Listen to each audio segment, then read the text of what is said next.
Like the video. Before I even get into the things, go ahead, stop, like the video, share the video, and leave a comment, even if your comment is just some sunflowers. Okay. Now, once I get into the things and you want to make some more comments, please go forth and be great. But like the video. All right. If you are here with me during the live premiere, it's Saturday at 11 a.m. Central, 12 p.m. Eastern. Come into the live chat and hang out. We're in there. You get to see the edits that have happened or any video clips or anything that I put in here. So come and hang out with the community. We're in the chat. I'm in the chat. They're in the chat. Come and hang out with us. And share this, y'all. And subscribe to the page. Have you subscribed or are you just here lurking? Hey, y'all. I'm Kimberland, and this is the Frolicking Truth, a soft space for Black women who are tired, brilliant, and ready to heal. Here, joy meets justice. We calm our Black-ass nervous systems, we unmask, and we leave behind whatever that is trying to kill us. You're seen here, you're safe here, and you don't have to do this alone.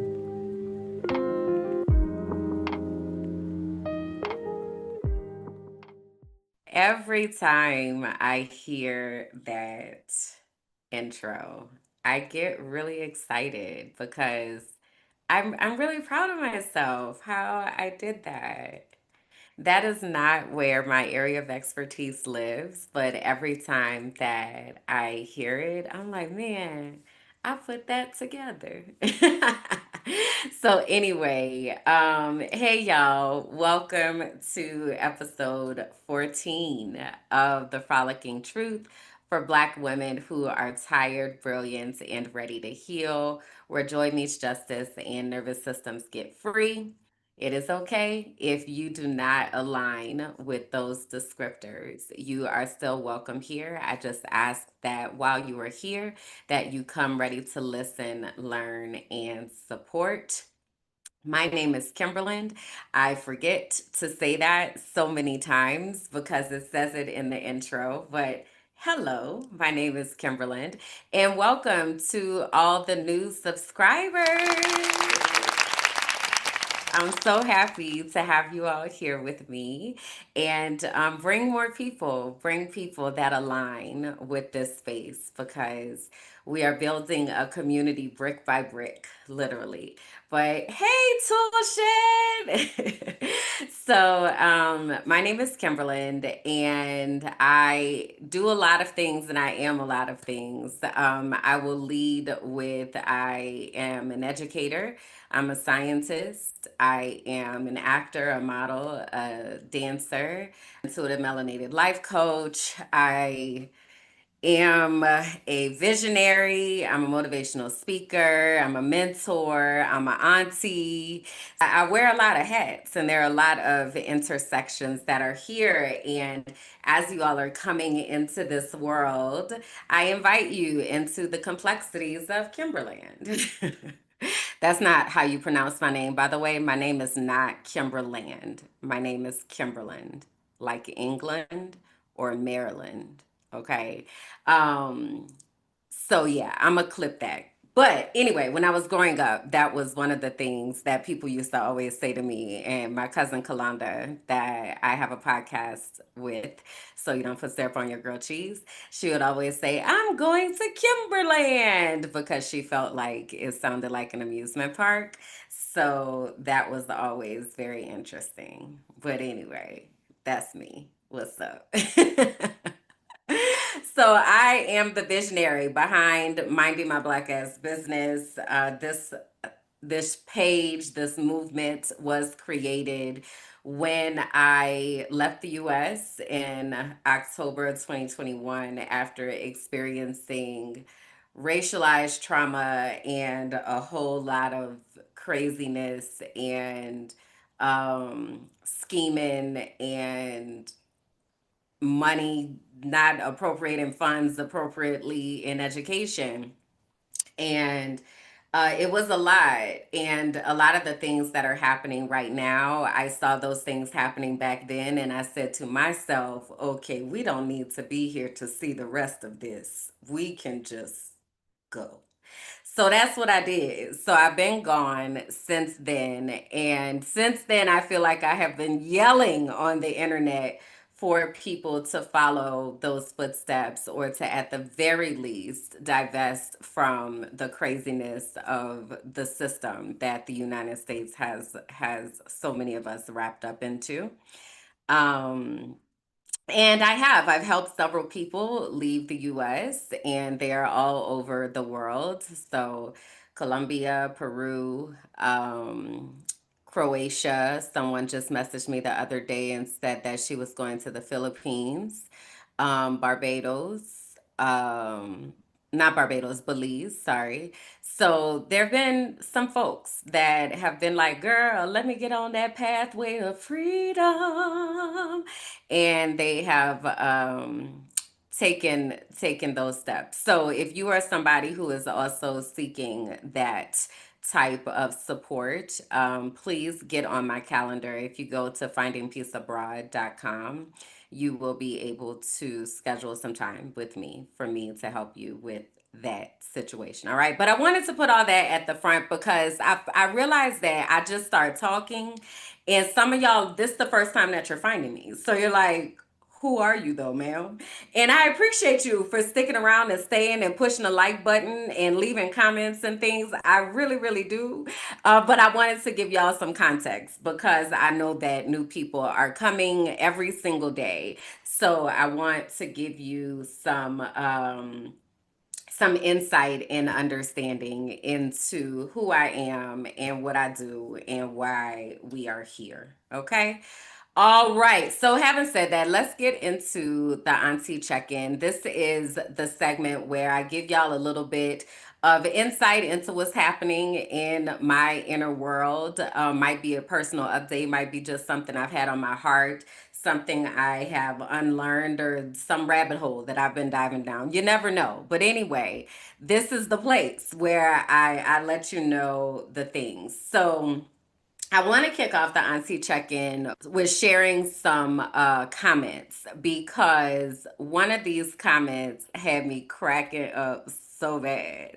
So it's this first comment. It says, totally random, but that New Orleans accent is taking over. And that is so funny to me because when I just be talking, I just be talking. And because I've kind of freed myself from this code switching and like getting rid of my accent, I don't even hear it anymore. So it's funny when other people hear it because people have been telling me that for quite a while. So shout out to Vanessa. And I'm gonna get back to her in a second. So then Melissa West Wealth said Mercury is Mercurying while drinking Gatorade and getting her braids taken out because phew, I have 12 million accounts, but this is legit. Y'all, Mercury retrograde still is whipping my ass for real. And I am just grateful that things are working out and I'm figuring it out, okay? Because it's been a lot. And then shout out to Robin C5226. She said, this is brilliant. Thank you. Great educational content. So thank you to those folks who left those comments. And I want y'all to keep leaving comments because I'm reading the comments and I'm responding to the comments. Okay.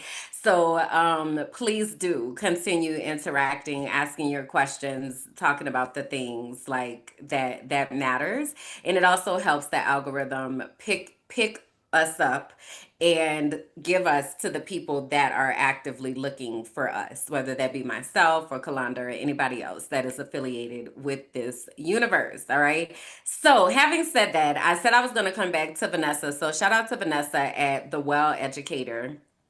She and I partnered on an initiative with some teachers in New Orleans. So I just finished talking about I'm from New Orleans, born and raised in New Orleans, grew up there, went to school there, graduated from Xavier Prep. Before Xavier Prep, I went to St. Paul Lutheran School, was a small school in Bywater. I grew up Started out in Bywater over on Royal Street, and then we moved into Pontchartrain Park. Yeah, I grew up in New Orleans. So I also left New Orleans a long time ago.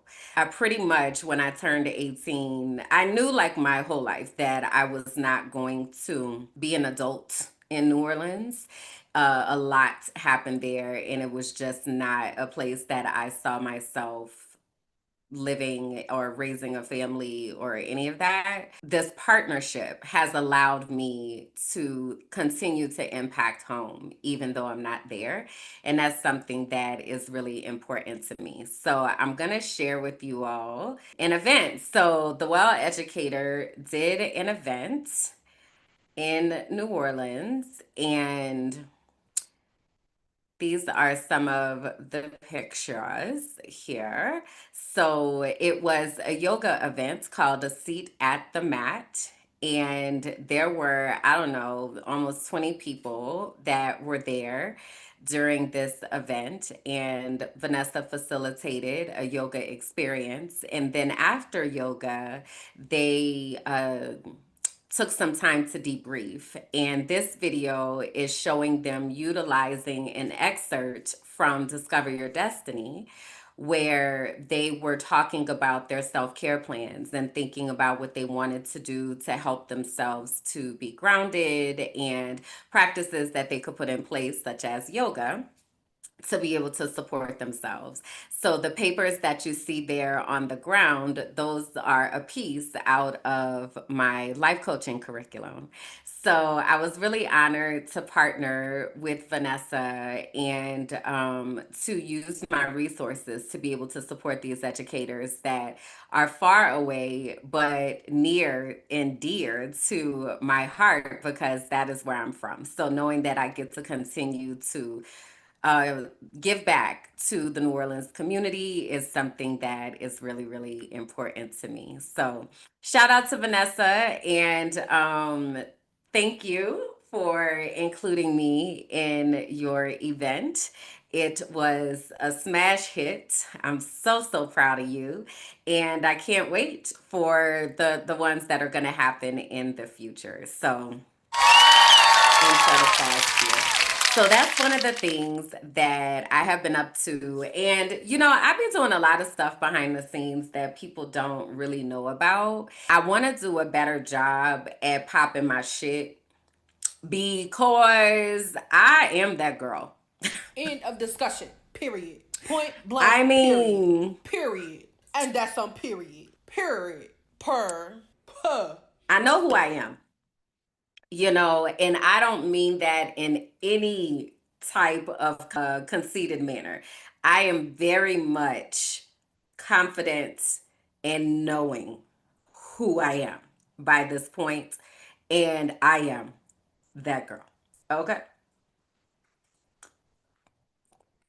So I think it's time for me to, not that I like be playing small, but I just be minding my black ass business is what be happening, because what I notice is that I can be a lot for people. And when I say a lot, I mean that people being associated with me and connected to me forces them to show up in a particular way, and everybody isn't always ready for that, or willing to do that. So I also try to be very cautious about whose life that I enter, and to be very upfront about who I am when I enter people's lives, because I need them to know, just by me existing and just by you being connected to me, things are going to shift. It always happens. And a lot of times I say that to people and they do not know what I mean when I say that, which, okay, fair. But also, I find that people think that they are ready for the type of life that I live. and the type of accountability that comes with being in relationship with me, or the type of vulnerability that is necessary to be in relationship with me. People think that they are ready for that, and they often are not. So with that has come this season of reorganizing people in my life. And it's interesting because, on one hand, it is a process that's filled with a lot of grief, because I love like people. Like I don't do things for my own gain when I'm dealing with people. I really do all I can to try to support people as deeply as I possibly can. And one, that is often not reciprocated. But with that, because I care so deeply, my assumption is always that people care deeply too. So it's jarring when you realize, oh, you didn't really care about me. Oh, wow. That's wild. Like, it is a very, very interesting experience to experience. And I'm in that season right now where, because okay, I have a lot of competing thoughts, but follow me. So there was this video that I watched the other day by the spiritual reader. Her name is Natisha Cave. And this girl be so spot on with the things that she be saying, that she be saying everything but my name.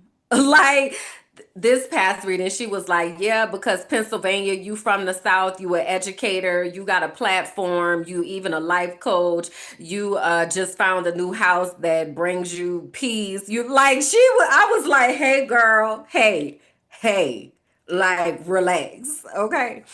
But anyway, one of the things that she's been talking about and channeling lately is that there's a shift in some alignments that are happening.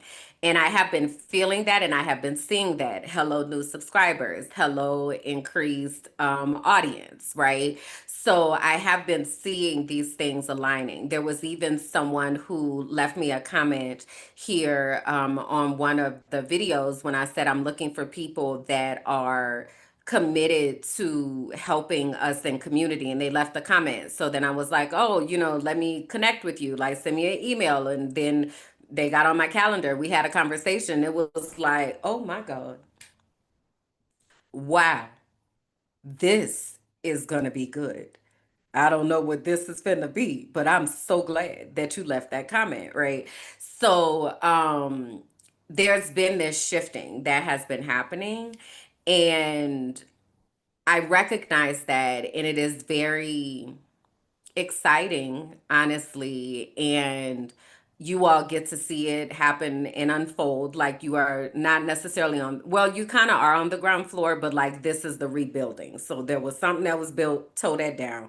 This is the rebuilding, and you all are kind of on the, not the ground floor, maybe like the second floor of what's about to happen. And then things are about to shift, right? So that's exciting. And I'm grateful to have you all here with me in that.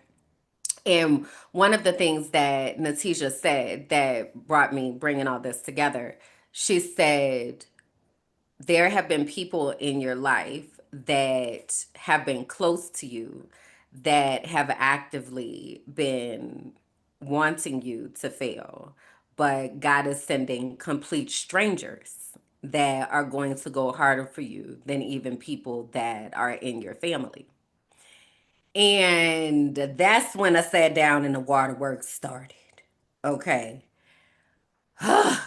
Because in my world and in my mind, this word family means a lot, but I never had that picture. Like that was never that wasn't what I inherited or what my spirit selected. Let's just say it like that. So I have always been looking for people to be my family because I literally be out here in this world by myself. So, um, the way that our family was set up, my literal family, it was very segmented, and I didn't have the opportunity to build a relationship with my father, my biological father's side of the family. My dad's side of the family was interesting, but me and my dad didn't have a relationship when I was younger. Um, and then, so my family was like my mother's side of the family. And they just don't know me. They just don't know me and never took the time to know me. And it's interesting because I've been asking myself lately, like, I said earlier when I was talking about who I am and I said I'm an auntie. I've been asking myself lately, like, what's the role of an aunt or an uncle? Because on TV, aunts and uncles like show up for their nieces and nephews. Like they show up and they celebrate them and they build relationship with them and they look out for them and they take the time to get to know their niece or nephew. And like so many aunties are like, give me auntie's baby, and I see that and like I never had that. And our family was designed in a way where we as children were expected to build the relationship upwards as opposed to the relationship flowing downwards, as opposed to the adults being the ones who are responsible for caring for and building relationships with the children. But that's not how it worked in our family. It was very much that you as a child are responsible for calling your grandmother, calling your aunts and uncles because that's your aunt and uncle, that's your so and so. But I'm a child. So why is that my responsibility? I didn't ask to be here. Like y'all decided to have me, and y'all are the adults, and y'all are the ones who's supposed to be stable. Like, why am I the one who is supposed to be seeking out these relationships and like trying to hold on to them? Like, it's really interesting. So it really made me wonder, like, what are the roles of aunts and uncles, and how are we supposed to show up for the people? So anyway, I never had that. And I have been trying to figure out what that looks like for the past 44 years of my life.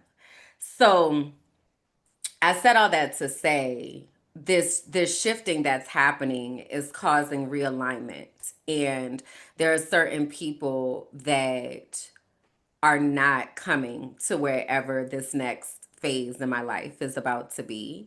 And that's hard for me because I love people and I care about people and I want to be in community with people. So then when people are not intentional about holding on to our relationship, I'm learning how to let that go. And that's a tough process. But I've been doing it because I also know that it makes space for whoever the people are that are coming, that are invested in me as a person, and people that I can also be invested in. And that is the work when people talk about relationships, take work, like that is the work of the relationship is to invest your time and energy into someone. So, having said that, I also again want to say I do not take it lightly that you all invest your time and your cognitive energy and brain space in me, taking the time to watch my videos, taking the time to comment. That is an investment in me, and I feel that. Okay, I'm be quiet because Feel like I'm fin to just break down.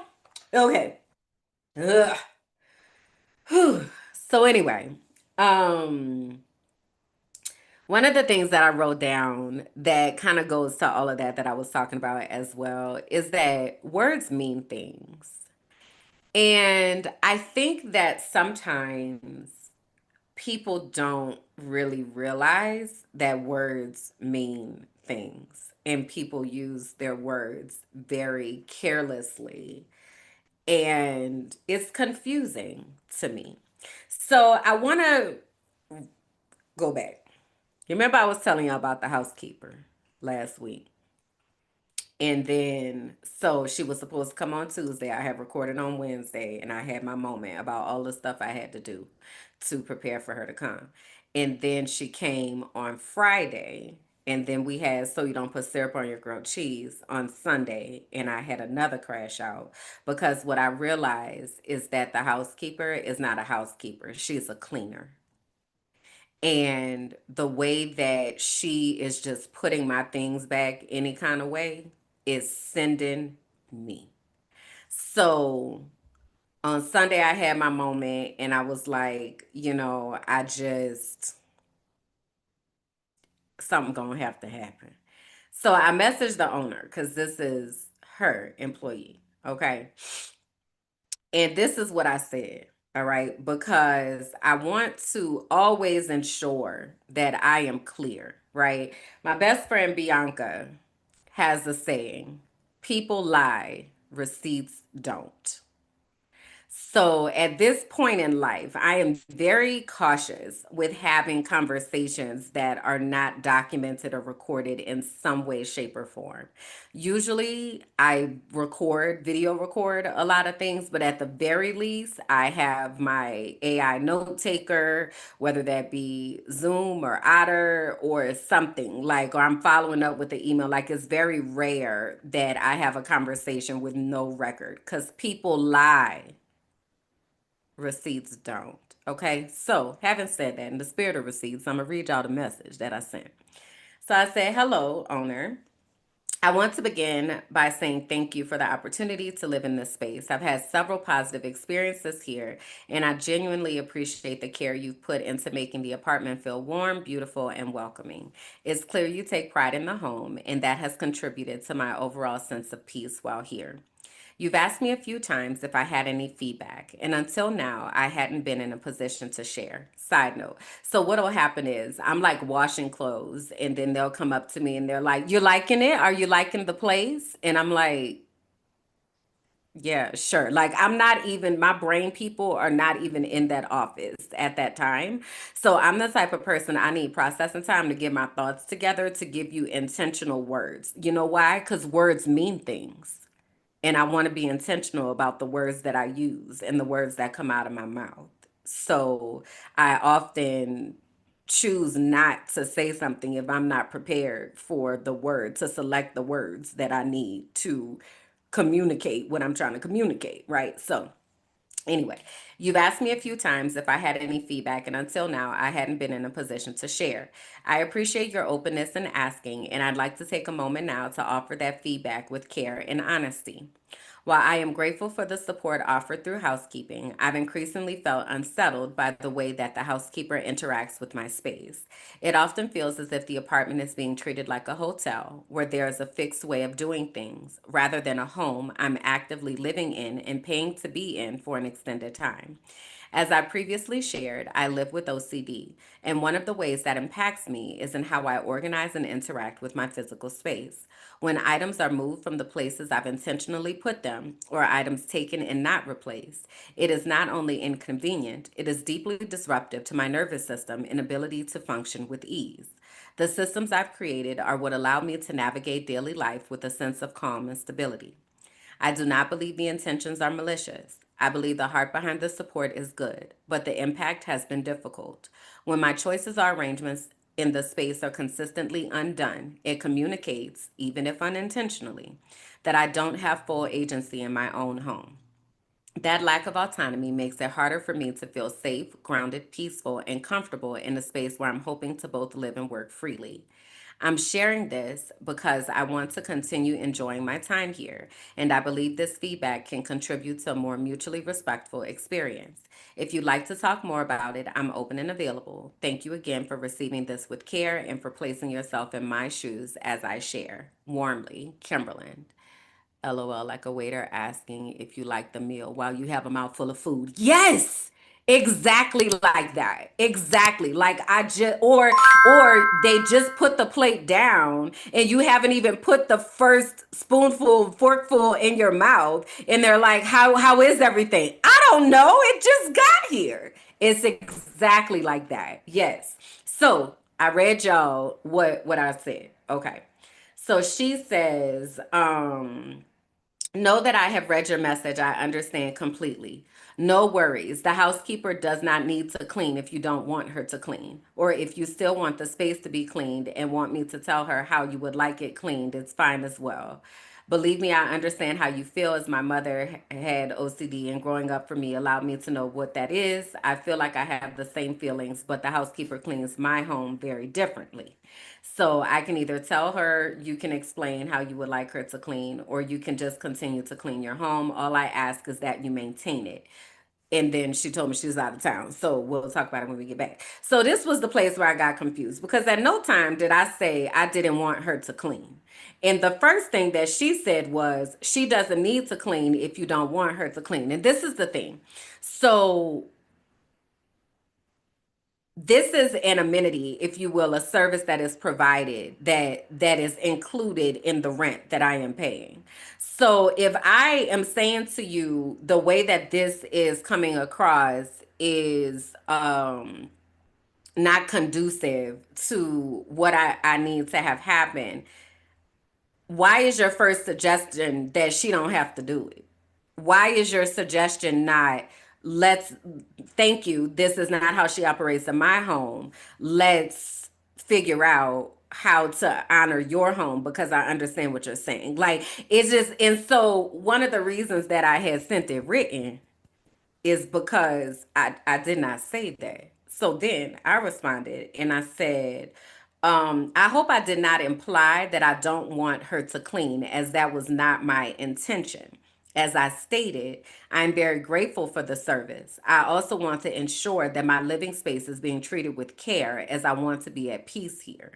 So then her response was, no, you didn't imply it. It was an option for you. No worries. We can talk about it when we get back. This is what I need us to understand is that words mean things. And if y'all don't learn nothing else about me, I am the most literal person unless I'm intentionally using some type of simile, metaphor, analogy type of situation. Other than that, words have specific meanings. Specific meanings. And I need us to be more intentional with our words. I need us to be more intentional with the words that we allow to come out of our mouths. I need us to be more intentional with our words.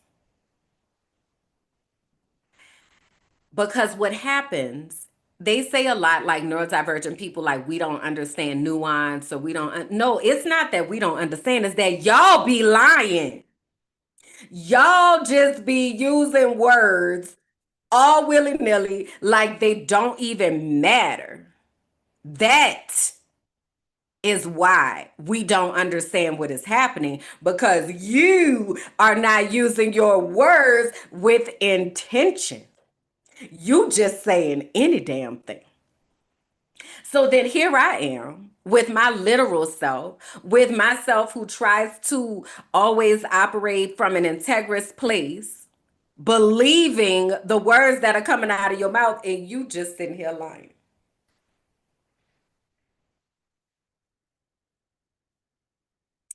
I don't I don't understand. I just really don't. So I be struggling with that. And I've been struggling with that. And I need us to like get it together. Okay. Every morning, I have this morning playlist that I listen to. And it's a part of my morning routine, and it really helps me to get my day started and ground my day and all of that. And one of the meditations that I listen to is a throat chakra meditation, and it's called Express Yourself by an artist called Landrell. Landrell is one of my favorite artists because he does like affirmation type music. I don't know what you call it. I don't know what this genre is, but I be here for it. So anyway, in that meditation, it says like my words have power. I use my words to heal, not to harm. I use my words with intention. I am intentional with the words that I speak and the words that I allow to be spoken over me. Words have meaning and words have power. And I need us to ground ourselves in that, especially in a time like right now where words are just being strewn about and thrown about just any all kind of way, especially in a time right now where lying is the standard in the every communication that is coming out of the government. Like, and it may have always been, let me say that too, it may have always been, but right now it's on Front Street that it is. We got to be around people that we can trust and people that are intentional with their word.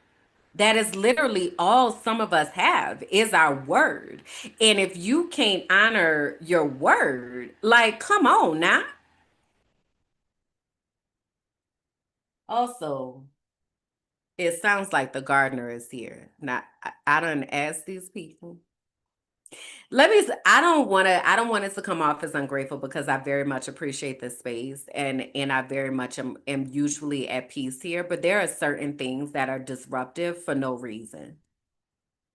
So like I told them the days that I work and the days that I record, why is the gardener outside right now with a weed whacker, just a weed whacking away? I'll be right back. Excuse me for a moment. So sorry. A few moments later. I can't even do nothing about it because he all the way down the damn hill. Ugh. Anyway, this is an example of we've already had this conversation about I work from home and I am recording or I'm in a meeting. So if you want them to come, sure, just let me know so I can make adjustments. So anyway, words. So I have started like asking people questions so that I can understand how they deal with words because I feel like that is something that is so deeply important to me. So one of the questions I've started asking people is what is your relationship with words? And then the question I'm going to ask next is what is your relationship with the truth? Here at the Frolicking Truth, I believe, we believe in being honest and living a life of integrity. So I feel like I really have to filter people. The mic doesn't pick up any weed whacker sounds. I appreciate it. Weed whacking and construction, those are two sounds for me that sends me over the edge. Like I cannot, the frequency that is at, my brain cannot ignore it. So I appreciate that it's not coming across, but I'm doing my best to drown that out because it is a lot. Okay, but anyway, what is your relationship with words? What is your relationship with the truth? I believe that these are two questions that I need to add to my application when I start dealing with people because I can't deal with people that don't honor words and don't honor the truth. I just can't do it. It's not peaceful to my nervous system. And it's interesting because growing up, I was always accused of lying. Come to find out is because my mother is a liar. So it was projection the entire time. And I used to be so confused because I started collecting receipts at like 6 and 7 years old because I was getting whippings for things that I wasn't doing. So I'm like, I've got to keep appropriate documentation. but it never mattered. It never mattered. But it made me so obsessive about having documentation because people be lying. People really be lying. And I forget to assume that people lie. I am usually coming to people with a very open spirit and like earnest intention, and I be forgetting to assume that people be lying. So this is our reminder. People be lying. People be lying. People do not be honoring words. People just be talking. People just be saying things. So if you're like me, you might need to guard yourself against that because this is how assumptions start. This is how alternative narratives get started because people take your literal words and scramble them up through their lying machine in their brain, and then it spits out something on the other end that is not even what the hell was said in the beginning. Or they lying and then they spit it out, and then I'm believing, oh, okay, because why would you lie? Why, like, why? So, anyway, that is that is what has been on my brain lately because I'm really just trying to make sense of everything that's happening in this world. And when I think about like how I developed my moral compass, it really had a lot to do with my faith. And it is so strange and wild to watch words that are associated with my spiritual beliefs be bastardized and used exactly opposite from how they were intended. And I know that this has always happened. The way that I am receiving it anew is really, really jarring. It's really, really jarring. What if the thing you've always called too much was the exact thing God designed on purpose? This is for the ones who've always known they were different. Too sensitive, too loud, too knowing, too intuitive, too woo-woo. But what if your sensitivity is actually your superpower? What if your intuition was your inheritance? Discover Your Destiny is a 10-week sacred journey back to yourself. We explore the design of your soul, your spiritual gifts, and the unique way that God speaks to you. This isn't church. It's not a rule book. It's not a performance. It's the moment you stop chasing approval and start walking in divine alignment. You'll gain clarity, language, and confidence around who you are and what you are here on the earth to do. You'll learn the real voice of God. And if you feel called to go on to become a certified intuitive melanated life coach, this is where that path begins. There are 2 ways to enter this sacred container: the Destiny track, full investments and coaching experience, or the Divine Exchange track, where internship meets soul work. You'll support podcasting, content creation, or brand development behind the scenes while learning how your unique gifts benefit the collective. Your knowing isn't a flaw, it's the fingerprint of God. This is your invitation, and I hope that you'll answer.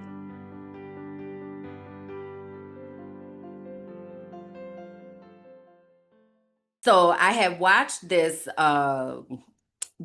series called Shiny Happy People. I don't know if y'all have heard of it, but it has 2 seasons. So the first season of Shiny Happy People is about this family called the Duggars.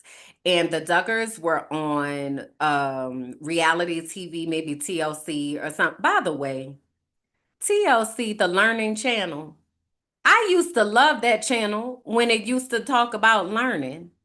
I even used to like it when they used to do like the hot or not wardrobe like things and like give people makeovers. And then how did it get into this?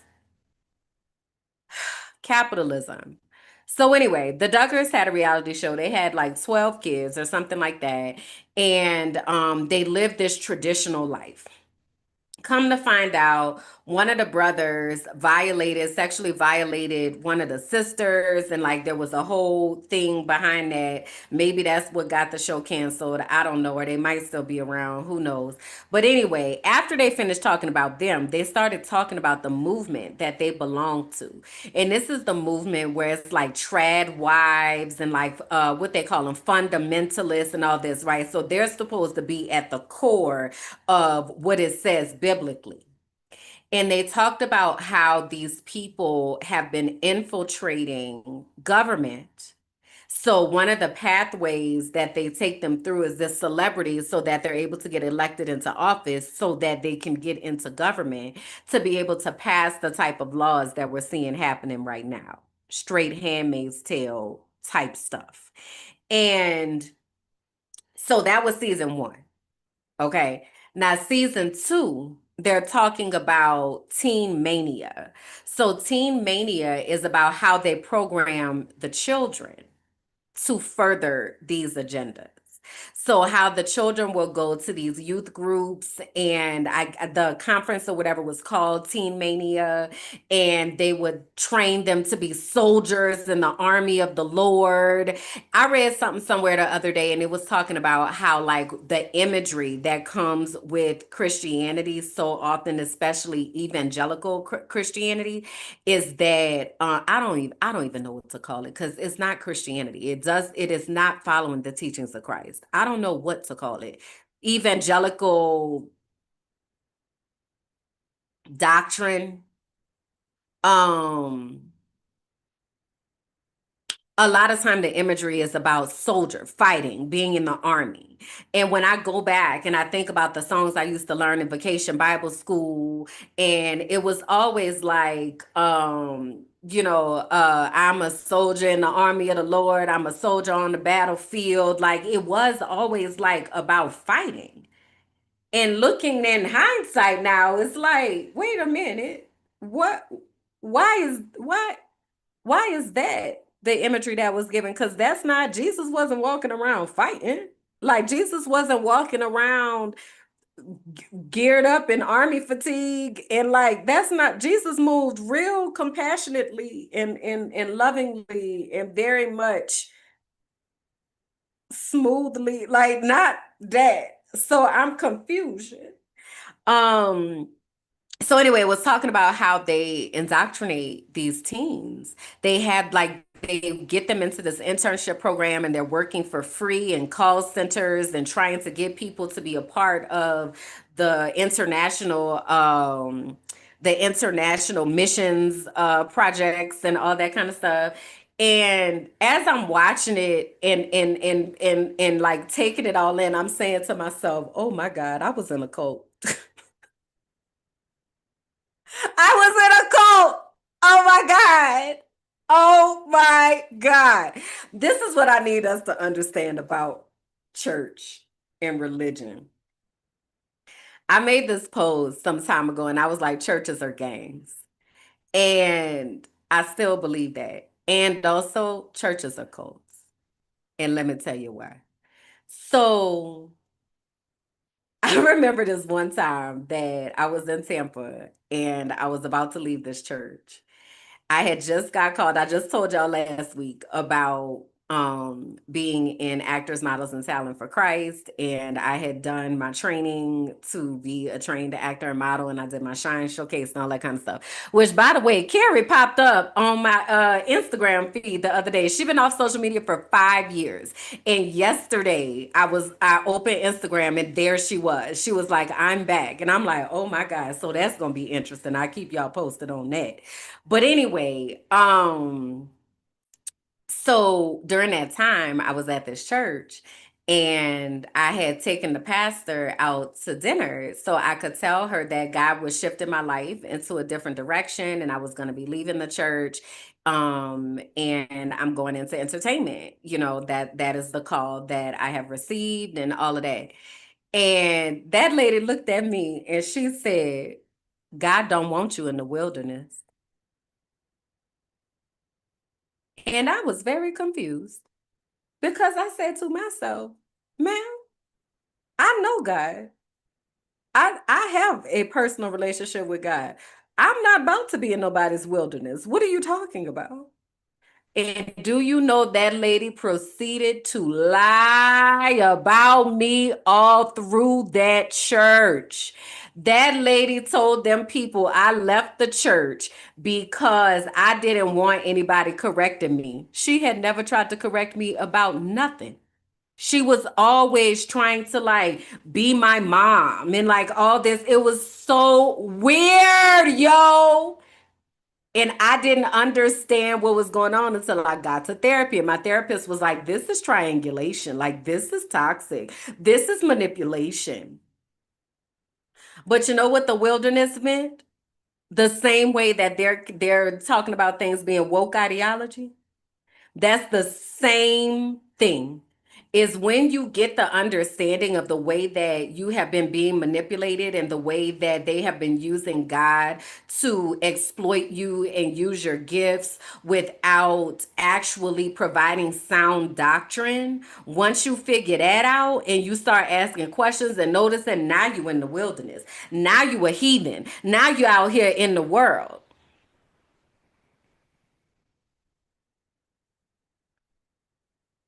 I am so glad I got out of church life. I am so glad that I got out of church because that's just one experience. That's just one experience. Before her, we were driving from Tampa to Orlando every week to open this new church because my ex was a minister. And so we were honored to go and open this new church. Them people never paid us. They never gave us gas money. We would get there. They wouldn't even be there. From Tampa to Orlando is an hour and a half. Then come to find out the pastor had a low down relationship with somebody in Atlanta when he had a whole wife and kids in Chattanooga. Before that, I was at the church with my ex's parents where they sitting up here telling me you ain't never gonna be first lady material. And you know what? They was right. They was right. They was right. Cause I was not ever gonna be in those situations doing people the way that they were doing people. She was right. She was right. But the way that she was saying it was as if it was an attack on how Christian I was. Before that, I was at the church where Paula White was the pastor. Paula White, who is the current spiritual advisor to Donald Trump. She had a church full of Black people. That church was definitely a gang. Because when I couldn't go to choir rehearsal no more, then people act like they had never seen me a day in their life. But also, I done been in white church. So there's Black church and there's white church. There's Black Jesus and there's white Jesus. There's the Jesus that is white in Black church Jesus, and then there's the white Jesus that lives in the evangelical church as white Jesus, and then there's the Black Jesus that's really Jesus, the son of Nazareth. So this white Jesus that they be serving in both Black and white church is very much not Jesus. And the level of manipulation, the level of extortion that happens to people, the level of using people's gifts, talents, money until they are dry, and also not showing up for those same people when they need help and support, it is so toxic and it is present in both Black and white church. Because after I left all in Black churches, then I went over to the white people church because I said, let me go see what's happening at white church. Because, they be in there for an hour, they get in, they get out. Like, let me go see what's going on at the white church. They wasn't no better. They wasn't no better. Because it's all a system of manipulation and control. And this is why I urge people to have a personal relationship with God, to have your own spiritual practices that bring you close to the God that is guiding your path and your steps. Because what they benefit from is us not knowing God for ourselves, so then they can tell you who God is. And then they paint God as this God that is sitting up, waiting to strike you down with lightning bolts and waiting to just destroy you and damn you to hell. Do y'all know how damaging it is to be telling children that they deserve to die and they're going to hell?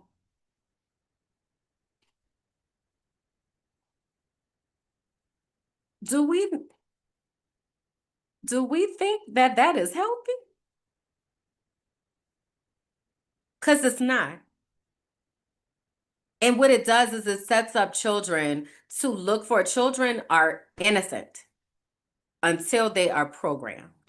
So it sets up innocent spirits to try to do what is right. I want to do what's right. You're telling me to do what's right. And then we train them to be hate machines. We train them to judge people. We train them to treat people, dehumanize people. That comes through church. That is not who God is. And we're in a time where they're forcing the Ten Commandments into schools in the US. They are claiming to be operating from Christian principles. That is not God in any way, shape, or form. And so, talking about the word and that words mean things, the Bible said, in the beginning was the word, and the word is God, and the word was God, and the word is in God, and the word is of God, and God is the word. Go to the word and see what the word's saying. It's not saying the things that are happening now.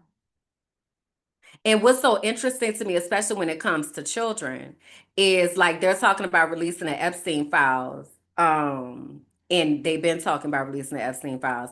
Trump is in the Epstein files. We already know this. I don't know why people acting like they need to see it in writing to treat it as if it's real. We know he's in there. They were best friends. Like we know that Trump is a sex offender, that he is a pedophile, that he is a despicable and deplorable person who lies and just is evil. We know that already. So I don't know why we need to see the Epstein files to validate that, because what's going to happen? All that's going to happen, they're going to release it, and guess what's going to happen? Nothing.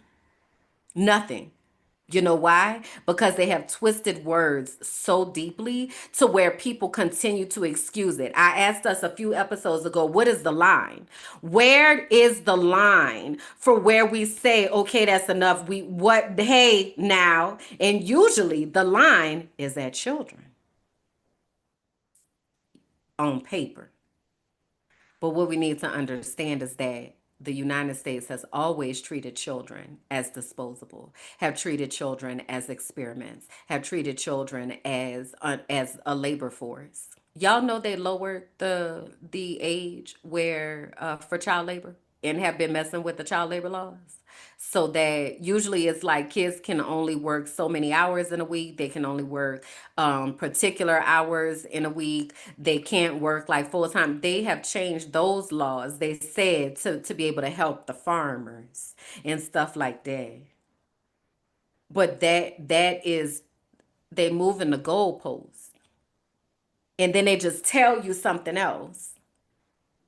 So depending on where you get your news, depending on how words are being used to paint the picture, that determines how you're receiving these incredibly evil acts that are being exposed every single day. And for someone who is now realizing how much the church was manipulating me, and also realizing, because I mentioned, I said I was in a cult, there were like actual culty cults, like super duper culty cults that were like bringing people in on my college campus. Like, this is a dangerous, dangerous time. It's really dangerous. Why don't they just listen to the victims? A list isn't going to change anything when they don't listen to real life victims. Because that's too much like doing what makes sense. There's already copious amounts of evidence. And then they about to give Jelaine Maxwell, she finna get pardoned. Like this is, but we care about children though, because the victims were children. Kids are supposed to be in school, not working in the field. Yes, and also kids are supposed to be in safe schools. But what I need us to understand is that the schools are not safe. They have never been. But moving forward, I mentioned the Ten Commandments, like bringing that type of evangelical indoctrination into the schools outright, under no cover. This is not good. This is not good. It's really not. And I don't have a way to dress it up to make it pretty. And I don't have a way to soften my words. And please know I'm being very intentional. This is not good, and it's not going to get any better. So I keep getting questions like, okay, so what do we do? What do we do? We have to protect ourselves and our children. So I have a few people that I'm gonna be reaching out to this week who write curriculums. One of them is one of my certified intuitive melanated life coaches, and she works in early childhood education. So we have to be responsible for educating our children. Y'all really have to talk to your kids about what they're learning in school as well, especially in their social studies classes. Especially in their social studies classes. You want to be understanding how they are framing different events. I told y'all I've been watching crash courses, and the current crash course that I'm in is about Native American history. And the level of myths that they are busting for me is just so wild because it makes us understand. Like, I grew up believing that if something was in a book, that it was true. That's what was told to me. You know how people be like, you need to go read a book. Not just any book. Not just any book. You need to read several books to get different perspectives about what happened around one event, so that you can understand how these people painted it, how these people painted it, the impact on the different sides of the situation. It's not as simple as just go read a book, because people use words to manipulate. So, a part of our critical thinking is we have to ask who wrote this, when did they write this, what are they trying to get us to feel? What is their intention behind what they're communicating? We have to ask those questions.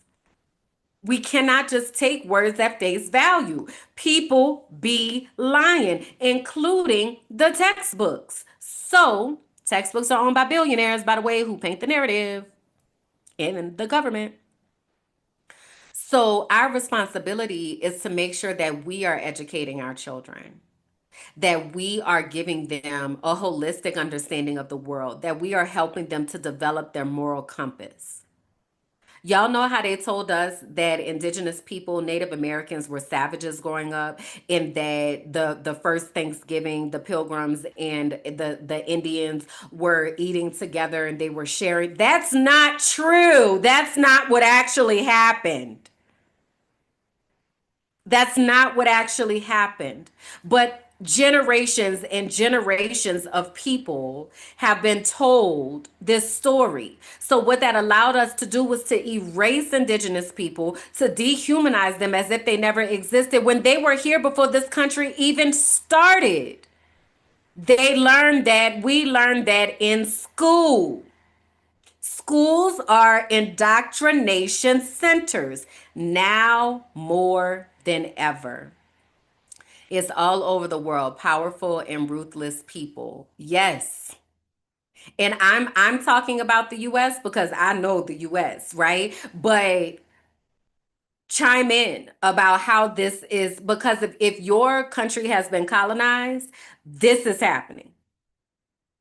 There are remnants of this if your country has been colonized, because this is white supremacy culture. This is white inferiority complex. This is the agenda of the conquistadors and the people who wanted to spread Christianity all over the world to the savages who they claimed didn't have a spiritual practice, yet they were closer to God than the white people ever have been. So I'm going to be meeting with some people about curriculums because there's actually I actually am getting a certification right now with this open source curriculum. It's a open source means that it's free. It's an open source curriculum that um goes from kindergarten to eighth grade for language arts. And I'm actually really impressed with it so far, just the way that they build in a character component as well as cultural responsibility and social emotional learning competencies. Remember, I talked about that. So all of that is embedded in the curriculum. So I am going to be doing my work to find these sources, but I need us to wrap our minds around the fact that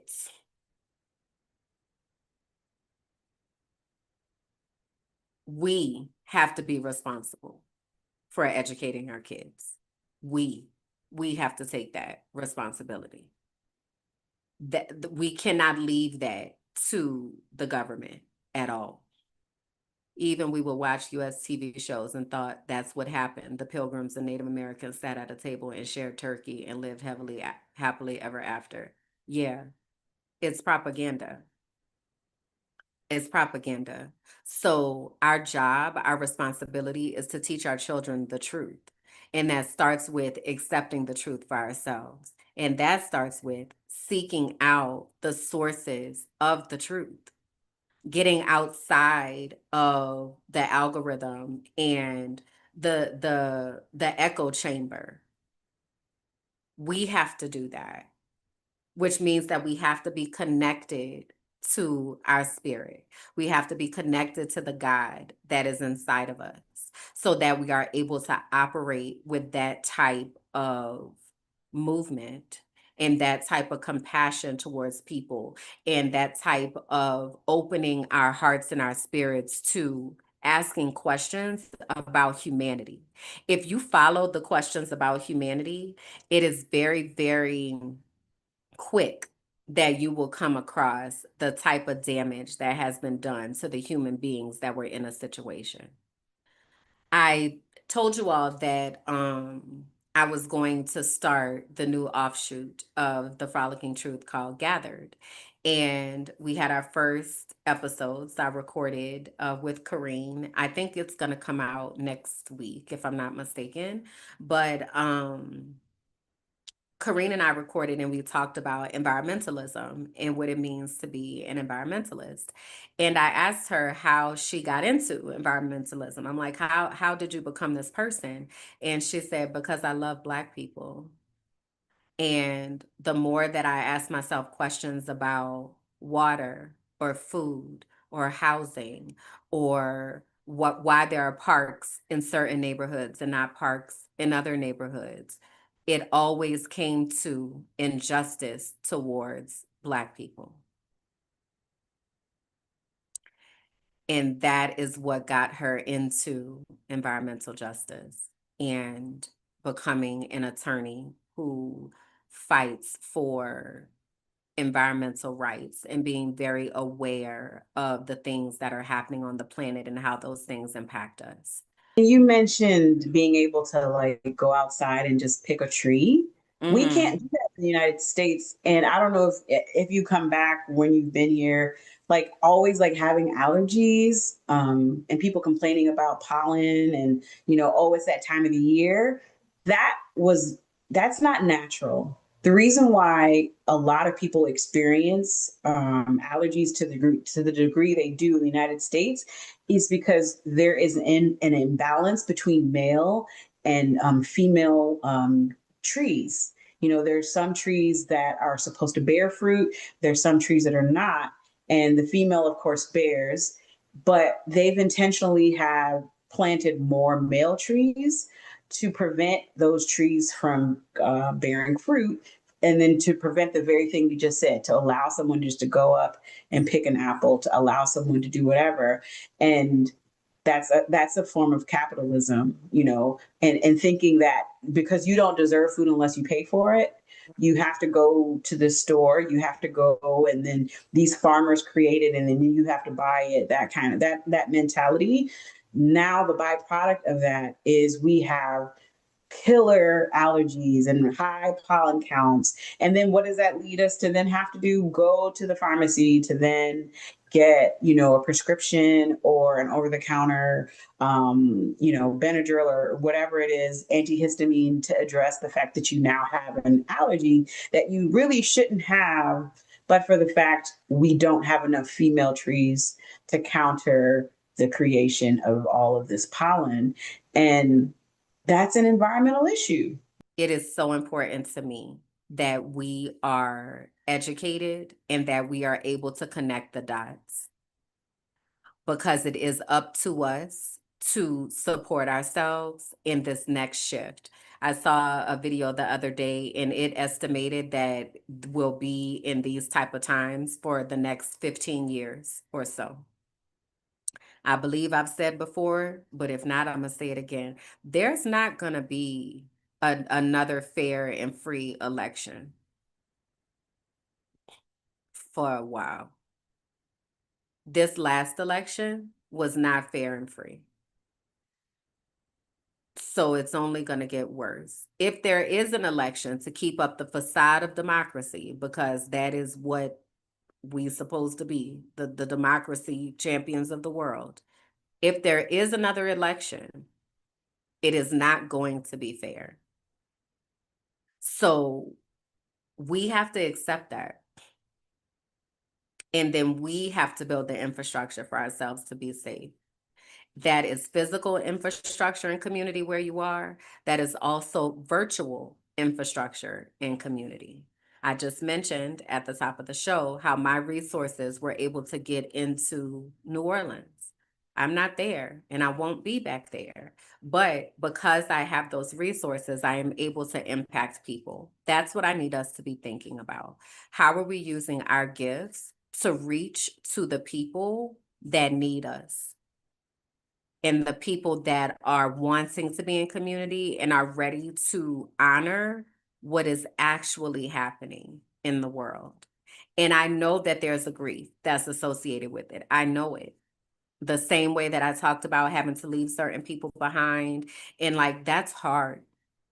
It's really hard. But we cannot drag people if they are not ready. Harriet Tubman said, "I would have freed more people had they known that they were slaves." So we have to go with the coalition of the willing, whether that be outside of the country or whether that be us insulating ourselves. We have to do that. So this quote is by Desmond Tutu. It says, "My humanity is bound up in yours, for we can only be human together." I want to call us back to that humanity and call us back to humanizing ourselves and humanizing the people that we're in community with. Call us back to using our words to uplift and to support and to heal so that we are able to insulate ourselves from as much harm as possible. We have the collective power. We have the collective knowledge. It is really just up to us to find the people so that we can make our network. So that's it for now, y'all. I hope that you received that. Thank you, Tulshed, for being here with me and hanging out. If you all have not already liked the video, please do that. Matter of fact, go ahead and subscribe to the page, and shout out to all the new subscribers who are here. I appreciate you, and I'm grateful that we have found each other. Appreciate y'all. I'll see y'all next time. Bye. Thank you for listening to The Frolicking Truth. where joy meets justice and our nervous systems get free. Please be sure to like, rate, and comment. Subscribe to the YouTube page, Minding My Black Ass Business, and follow me on all social platforms. Until next time.